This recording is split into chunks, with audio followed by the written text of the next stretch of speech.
l'ensemble des députés qui sont là, mesdames, messieurs les députés, mesdames, messieurs les maires,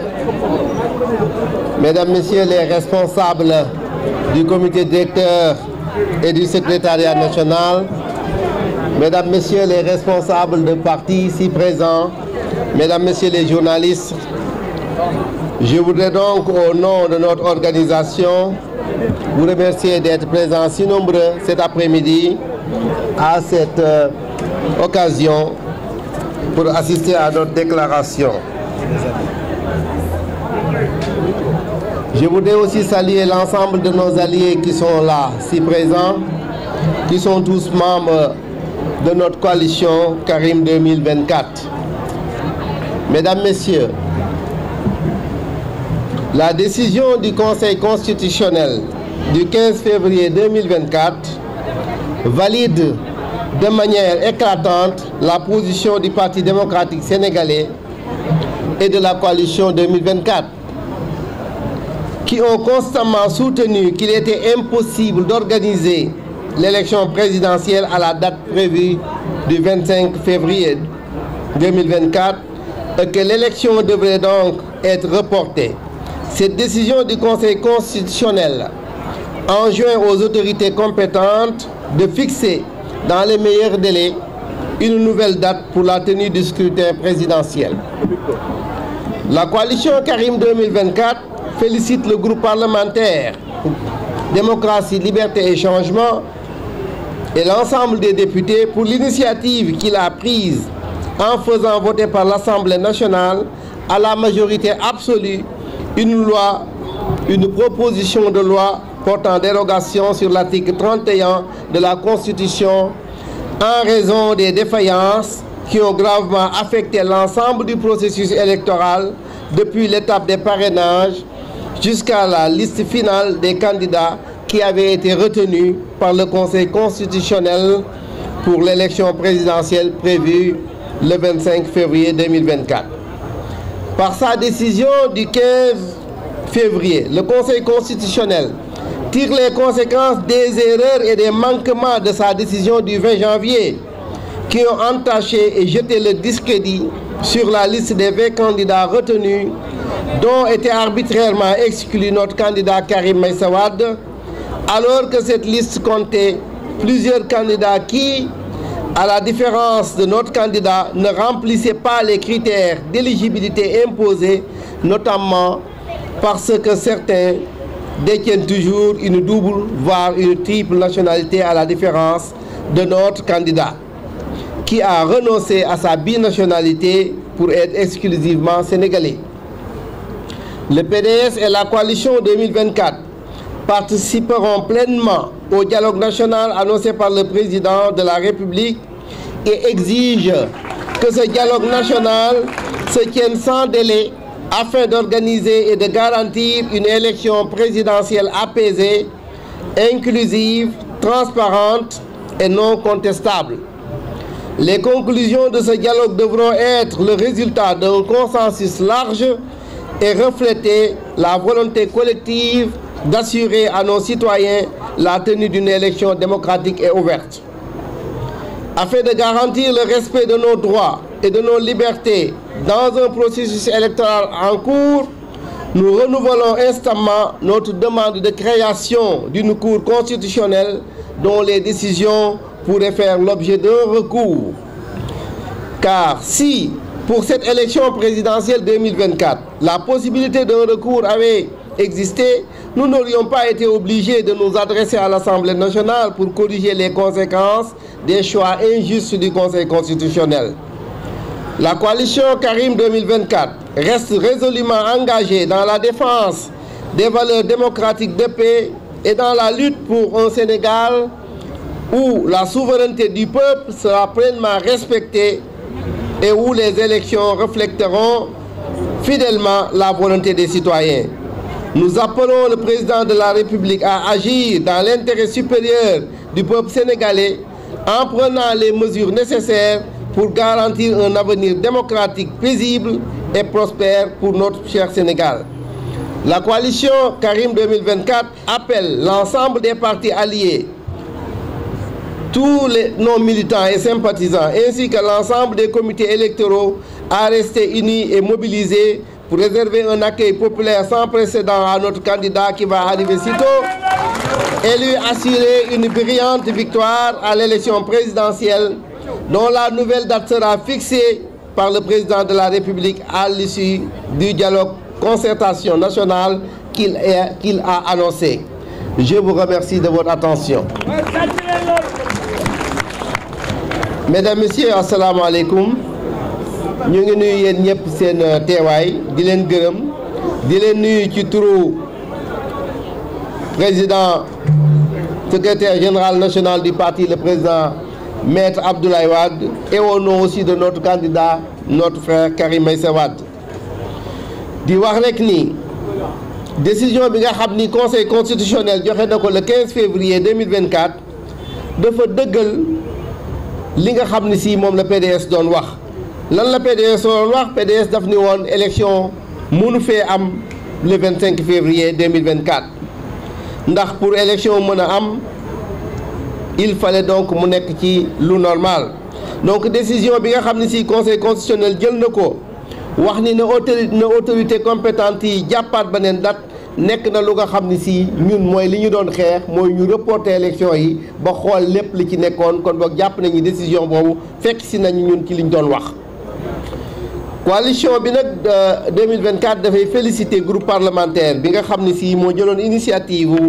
déposer proposition de loi dérogataire bi nga xam ni si moom lañ defoon pour que lu article 31 bu constitution bi ñu changé ko mën a toxal datu élection yi. te loolu jàpp nañu ni pour que toxal boobu mooy mën a tax ñu xoolaat li nga xam ne si doxaloon nañ ko te jàpp nañ ni jubul ba candidat yépp yi nga xam ne si war nañ cee bokk te dara du leen gàllankoor mën a bokk ci élection yi nga xam ne si moom la ñuy defaat. Loolu kon moo tax ñun ñu jàpp ni mbir mi sunu victoire rek la. Décision bi nga xam ne si tam conseil constitutionnel jël na ko dafa nekk lu nga xam ne si dafay mandargaa ni amoon na erreur ci li nga xam ne si defoon na ko ci décision 20 janvier bi. Décision 20 janvier yi erreur yi ci nekkoon ak tolof-tolof yi ci nekkoon yépp moom moo indi lii xew lépp ndax bu fekkoonte ni décision 20 janvier bi amul woon ay problème kon PDS du dem dugg ci xeex bi nga xam ne si dugg na ci ba mu indil ñu lii lépp. Loolu moo tax kon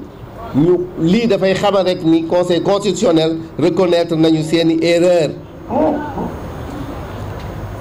ci loolu la ñu gis ni liste ba nga xamee ni si conseil constitutionnel génn na ko ginnaaw bi ñun liñ ci doon xeex lépp gis ngeen ci lu ko mel. Gis ngeen ni lañ ñu doon tuumaal am na ay candidat yu ca nekk yoo xam ne am nañu double nationalité te dégg ngeen sénégalais yi sax wax nañ ni ba am nañu am na ñoo xam ne am nañ ca sax lu ëpp ñaari nationalité. Loolu lépp day wan rek ni ñun fi ñu tegoon suñu tànk mooy foofa. wane nañu ni décision bi nga xam ne si conseil constitutionnel jëloon na ko le 20 du décision bu baax ndax génn nañu ci élection yi ñoo xam ne si waruñu cee génn bàyyi ci ñoo xam ne si waruñu ci woon a bokk. Loolu moo tax kon xeex boobu ñu xeexoon ba lii lépp am tey ñu reporté ko ba nga xam ne si danañu saytuwaat mbir mi nekk na lu nga xam ne si victoire parti démocratique sénégalais la victoire coalition bi la. Loolu nag mooy li nga xam ne si moo ñu yóbbu ci li ñu wax mooy concertation yi nga xam ne si war nañ koo def mooy maanaam dajalewaat ñëpp ñi nga xam ne si ñoo seq élection yi ñu waxtaane waat ko xool li nga xam ne si moo ci dëngoon ñu seet nan lañ koy jubbantee tegaat ko ci yoon wu jub ba nga xam ne si ñi ci war a bokk ñëpp dañ ciy bokkaat ba bu ñu demee ba ñu jàppaatee date bi nga xam ne si ci waxtaan lañ koy jàppee ñun ñëpp ñu ànd ci bu ñu ca yeggee élection yi nga xam ne si danañ ko def Sénégal mu nekk élection yoo xam ni du amati dara loo xam ne si nit da ko cay revendiquer day nekk élection yoo xam ne si day aw fi mu war a aw. Loolu moo tax kon ñun ñi ngi wax rek ni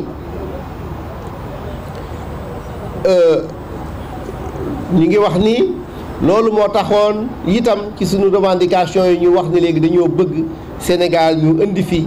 li ñuy wax cour constitutionnel ndax conseil constitutionnel tëgg nañ ko tëggin bu nga xam ne si dañu ni lu mu xës ba wax amatul weddi kenn mu amul loo ciy effacé. Conseil constitutionnel bu génnee décision amatul recours te nag dañuy juum te seeni njuum te ren gis nañ ko Sénégal gépp gis nañu ni juum nañu juumati ba ñëpp teg ci seen loxo ñoom ci seen bopp ñu xam ni juum nañu li ñu def jubul te léegi nag amul fenn foo koy jooyee loolu moo tax ñu ni loolu mënul nekk ndax xam ngeen ni lii ñu dal ren bu fekkoonte ni amoon nañu cour constitutionnel kon du doon assemblée la ñuy dem di foofu def ay proposition de loi kon dañuy def ay recours loolu moo tax ñu bëgg ñu jële fi conseil constitutionnel teg fii cour constitutionnel ba nga xam ne si bu amatee ay rëq-rëq citoyens yi nga xam ne si dañoo gis ni dañ leen a léser ñu am foo xam ne si danañ ko fa jooyee loolu moo tax ñu yaakaar ni loolu moo juste te ñi ngi wax autorité itam ak acteurs politiques yëpp ñu aw ci yoon woowu ba nga xam ne si Sénégal dañ fi teg une cour constitutionnelle su ko defee rëq-rëq yu mel ni yii ñu gis ren buñ ko gisatee ñu mën a am fu ñu aw. léegi nag moo tax ñuy wax ni président de la république ci intérêt supérieur population bi mun na jël responsabilité am bi mu war a jël mooy wax na ko sax woote waxtaan woo xam ne si nag ñépp a ciy bokk ñu ngi dégg am ñu naan ñaar fukk ak juróom ya ñoo cay bokk non bu doon ñoom rek coow du am ci Sénégal ñi waral coow yi mënuñoo régler coow li te woowu ñu leen nan la ñuy ubbee fii ay waxtaan naan dañuy waxtaanaat ci élection te PDS du ci bokk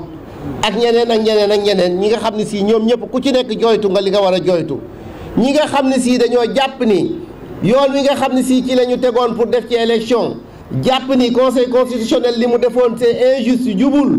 jàpp ni dañ leen a lésé woon ba dugal tànk dugal bopp ba ñu arrêté mbir mi def proposition de loi ba ñu reporté indi commission d'enquête ba loolu yëpp jur coow bi mu jur ba ñu arrêté élection yi nga ni nag yow léegi dañuy tàmbaliwaat mbir mi te duñ leen ci boole loolu mooy yokkaat coow te loolu PDS du ko nangu ñi ma àndal duñ ko nangu loolu lu leer la li nga xam ne si moom la ñuy coow dañu jàpp ni sunu candidat dañ ko cee rocci bu nga xam ne si jubul ndax wax nañ ko Sénégalais yeeg àddina bi yëpp topp nañ ñu ci xam nañ ni ba nga xamee ni si ñu ngi àtte Karim Wade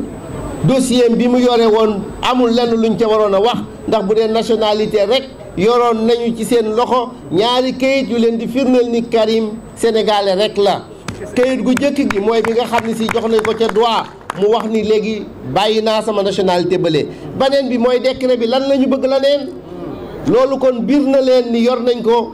ba nga xamee ni si ña ngay def seen décision loolu moo taxoon ñu ni li ñu def jubul conseil constitutionnel am na lu nga xam ne si jubul luñ fa gis kon boog bi nga xamee ni si coow loolu yépp ñun dugg nañ ci di xeex suñuy droit ba nga xam ne si mbir mi topp na yoon wi nga xam ne si moom lañ bëggoon mooy arrêter processus électoral bi ñu taxawal élection yi te loolu ñun moom la ñu waxoon yàlla jox nañu ko ba lañ ca toppaloon mooy buñ ko taxawalee ñu toxal date bi waxtaanaat ba ñi nga xam ne si ñëpp dañoo war a bokk ñu boole leen foofu la ñu toll tey kon boog président de la république bi nga xam ne si moom la conseil constitutionnel waxaat ni kon na woote waxtaan pour jubanti mbir mi ñi nga xam ne si ñëpp daf leen cee war a woo na leen ci woo ci waxtaan wi ñu waxtaane waat ko xoolaat mbir mi ci yoon lañ koy tëggaat yeneen élection ci beneen date bu bees boo xam ni si ñun ñëpp dañ ciy bokk ànd ci su ko defee mu nekk élection yoo xam ne ñi ci war a mën a bokk ñëpp seen dossier baaxaat dañ ciy bokk bu ko defee buñ ko defee mu nekk élection boo xam ni sénégalais yi dootuñu ci am lenn lu leen ci naqari danañ ko mën a def ci jàmm mën ko def ci salaam ndax Sénégal xam nañu wate bu jub buñ ko amee danañu dem xëy wate ji dimanche bu altine ñu félicité te dem liggéeyi loolu nag moo tax ñuy wax rek ni ñun foofu daal la parti démocratique sénégalais toll foofu la coalition Karim 2024 toll foofu la ñu toll aussi ak ñëpp ñi nga xam ne si ñoom la ñu àndal ci front bi nga xam ne si pour def ay élection yu leer la foofu la ñu toll foofu la ñu nekk te itam loolu danañ ci xam suñu tànk tubéy ànd ci ak citoyen yëpp lépp nag loolu lu mu laaj mën nañ ko bu dee indi ay nit ci mbedd mi la laaj pour wax loolu kenn dàquñu ko na ko ñëpp xam su fekkente ni rek indi ay foule la ak ay mouvement ay nit yu bari ci mbedd mi pour wax ni lii la ñu bëgg kenn dàquñu ko mais day yoon woo xam ne awuñu ci dañu aw ci yoonu loi mais bu dee def ay marche silencieuse ak ay marche bu mu mën a doon bu ñu waxee ni ñun ñëpp suñu mbooloo dajaleen Dakar ñu def ko kenn dàquñu ko wante du yoon woowu la ñu jël ndax ñun réew mi dal moo ñu itteel réew mi dal nag bu ñu itteelee nañu ko xam bu ñu kenn yóbbu ñun ci yoon yoo xam ne du suñu yoon kon boog ñu ngi wax président de la république concertation yi nga xam ne si ubbi na ko na ci boole ñëpp ñi nga xam ne si war nañ cee bokk bu ñu ci bokkee wax li ñu war a wax waxe ko nañ ko war a wax jàpp date bi nga xam ne si moom la ñu war a jàpp ñëpp d'accord ci ñu waxtaane lépp li nga xam ne si war nañ ko lijjanti ci élection yi ndax dañoo wax ni parrainage bi niñ ko doon seggee baaxul ñu bari dañ leen cee dindi parce que nit ñi leen contrôler baaxul erreur yooyu yëpp ñu ci waxoon moo indi coow li kon boog mënuñoo demaat ci élection te lijjantiwuñu coow yi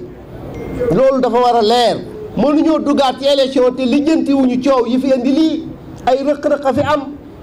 il y a eu des problèmes qui ont engendré la situation c'est pourquoi donc il est nécessaire que ces problèmes soient réglés avant qu'on ne déclenche une nouvelle date les concertations donc doivent aboutir à régler l'ensemble de ces problèmes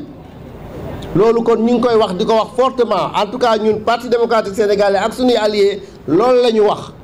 te loolu dañ ciy insister alors di wax rek ni incha allahu rabbi suñuy responsable ak suñuy militants ak suñu comité électoraux yëpp ñu ngi leen di wax ngeen feddali seen mobilisation gën a defaru parce que ñun fii mu nekk nii ci li ñu dëgmal mooy accueil suñu candidat suñu frère Karim Meïssa Wade dans les prochains jours mu ñëw ak jàmm ñu wuti élection yi incha allahu rabbi yàlla defal ñu ndam maa ngi leen di gërëm di leen sant wasalaam.